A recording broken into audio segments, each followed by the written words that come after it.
Endoluminosity is the name I gave this museum, which is basically an evolving project, because it's based on some of my own kind of investigations into what makes us living and what makes us vibrant and happy and connected.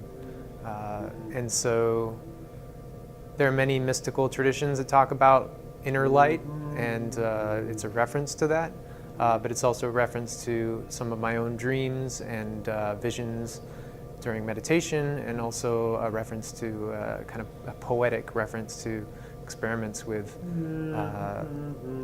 nanodiamonds inside of the body, for example, which aren't necessarily transmitting light, but they're metaphorically, there's this idea that diamonds can refract light, and so therefore maybe they're also bringing some kind of energy into the body in these experiments they're doing using nanodiamonds here at UCLA to treat cancer.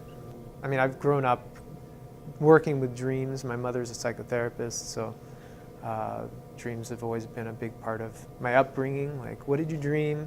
And then we talk about what it might mean. And so I think if we train ourselves, we all have the capacity to have visions through our dreams. And even in meditation, which I started to practice much more intensively after my stepfather passed, but I'd already been exploring it in college. I think there we also are opening ourselves up to being more receptive to internal musings that oftentimes come through in the form of vision or sound. My father, or my stepfather, he had leukemia. In 2002, he was diagnosed with leukemia, and he passed really quickly. It was only 2 months that he had this really intense decline with the illness, but it was also extremely psychologically intense for him, of course, and for myself and for my mother. A lot of the first work that I made after my father passed was actually quite messy and angry and tormented.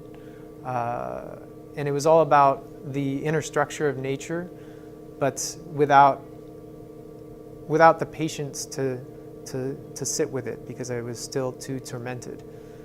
And I ended up doing a giant mural based on a lot of my grieving process. All these tree structures on large banners on the side of a building. And it's the idea of actually transforming the building, destroying the building with tree shadow-like forms that were also kind of expressive gestures of my own grieving process. Somewhat in science and the scientific method, I know that the territory of spirituality or mysticism is not really allowed in science. But at the same time, I know that many scientists, at least modern scientists of the 20th century, were oftentimes motivated by some kind of spiritual quest, but weren't allowed to talk about it or publish it. We look at Albert Einstein, he's motivated to understand the mind of God. But at the same time, when I'm dealing with a lot of scientists that are working with empirical information, I have to remind myself that that's okay in science if you're interested in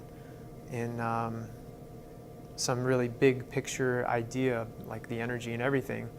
But you have to prove it, and that's why I'm not a scientist. I'm an artist. I'm not trying to prove anything. I'm just trying to investigate it on its own terms, on my own terms, intuitively, and not necessarily write any scientific papers about it. The light within is experienced in so many different ways.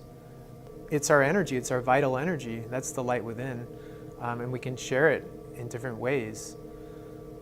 We can share it by smiling at each other. We can share it by talking to each other. We can share it by meditating together, or we can deepen it by meditating, or deepen our awareness of that, or the clarity of it. I think that we have the ability to transmit clarity to each other if we focus. And sometimes it takes trauma. Sometimes trauma teaches us to find that clarity so that we can transmit inner light. Yeah.